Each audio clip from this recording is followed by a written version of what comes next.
Can you break a heavenly restriction in the same way you can break a binding vow? And if so, would you lose the benefits? Would there be similar consequences? This question comes to us from M. Belly, and this is a fascinating question. So let's break this down and examine this. First of all, binding vows and heavenly restrictions are very similar in that they operate under the same concept of equivalent exchange. You have to give something up in order to get something else. The main difference is that there's no control over heavenly restrictions. You're just born with it. Whereas a binding vow, you're in control of those parameters, right? You get to choose what you give up in order to gain something else. Following this logic, you do have the ability to break a binding vow. You can just go against whatever you said you were going to do, and either you'll lose the benefit you gained or you will face dire consequences.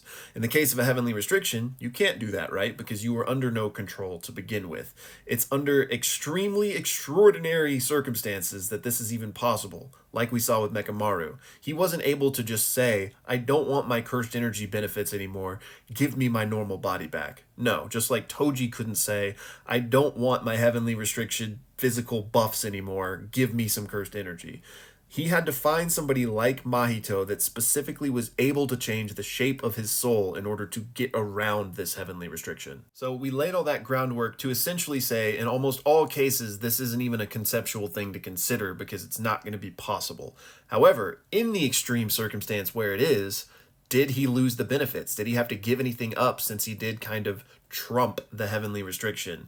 And from what we see, no. Granted, we didn't get to see Mechamaru in action very long once he had his new body, but there were seemingly no consequences to this because he still was able to fight normally. He didn't make any comments of like, oh, my cursed energy feels weaker, or like, I feel subdued. And in the absence of any explicit confirmation like that, I think we have to fall back on the assumption that it's because there were no drawbacks. He still had his massive cursed energy. The only other thing to consider here would be the Maki situation, and I don't want to get into spoilers in this video, but I don't think it's relevant. That's like a completely separate situation. She didn't circumvent her heavenly restriction, it just wasn't realized.